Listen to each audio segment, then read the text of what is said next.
You are watching Morning Musings with Reinhard von Hennigs, chairman and founder of Bridge House Law in Charlotte, North Carolina.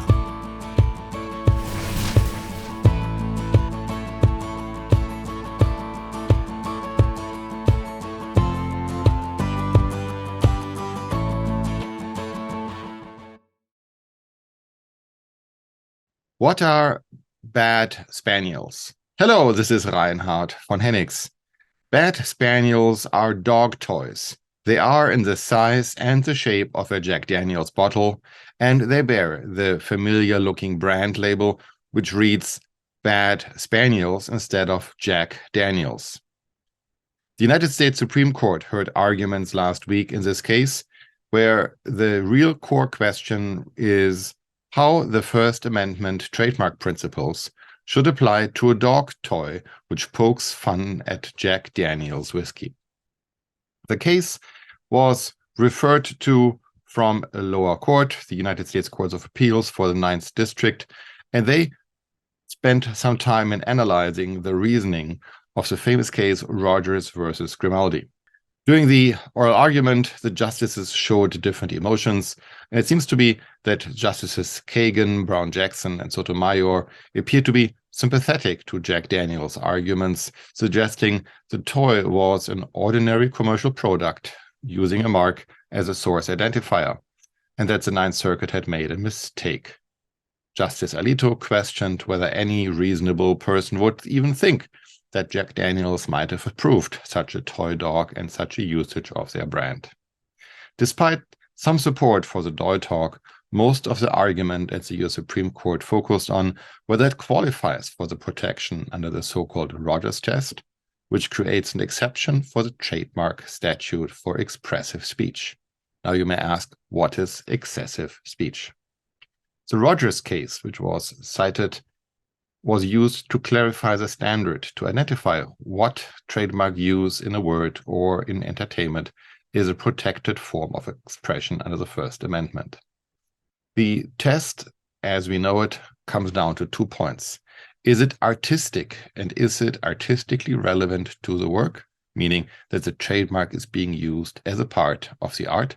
And number 2, it is not misleading as to the source or the content of the work. The Ninth Circuit earlier adapted the principles and came down that the Bad Spaniels toy dog constitute a protected expression under the First Amendment. And the court concluded that the use of Jack Daniels' trademark as a Bad Spaniels toy did not satisfy the Rogers versus Grimaldi test because the trademark was not artistically relevant for the work. It was rather intended to create such an association with the Jack Daniels brand and later consequently capitalize on the goodwill and reputation of the Jack Daniels brand. The Circuit Court, however, also noted that it is a flexible standard. It needs to be applied on a case-by-case basis, looking into all the different specific facts and circumstances. Therefore, there is no real one way to say this is a First Amendment protected scenario. What happened here? Jack Daniels is the owner of several trademarks. It is related to the famous Jack Daniels whiskey brand. It is also protected that they use a specifically shaped bottle, the black and white label design, the stylized word marks. Contrary, there is a dog toy manufacturer, and they only have one, which is really in the Jack Daniels Bad Spaniels world, which is called the Bad Spaniels Silly Squeaker, which is a shaped bottle which looks like Jack Daniels. It has whiskey features and a similar design as the Jack Daniels original. When Jack Daniels brought the lawsuit against the other company, alleging that the Bad Spaniels toy infringed the trademarks and therefore diluted the decisiveness of the brand, Jack Daniels argued that Bad Spaniels was a toy, likely to cause confusion with the customers, and therefore implying an association with Jack Daniels. This was, of course, not authorized. The district court initially ruled in favor, finding that the Bad Spaniels toy was a parody and therefore protected by the First Amendment's guarantee. The Ninth Circuit overruled it, and now it is at the Supreme Court.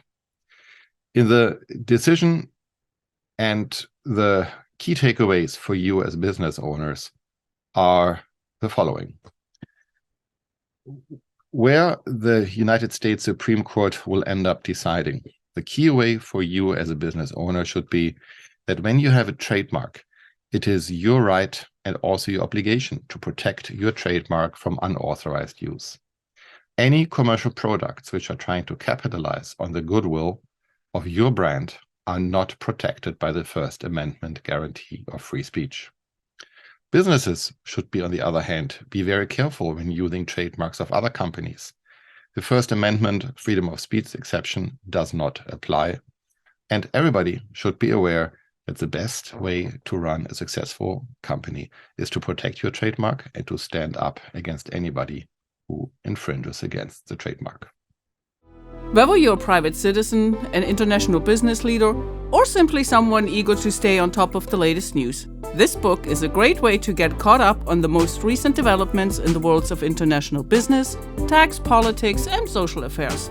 Go to morningmusings.com and order your copy today. Thank you for joining us today. If you would like more information about Bridge House Law, please visit our website at bridgehouse.law. Before you go, make sure to like this video and subscribe to the channel for more up-to-date content. Bridge House Law, business-minded, client-focused.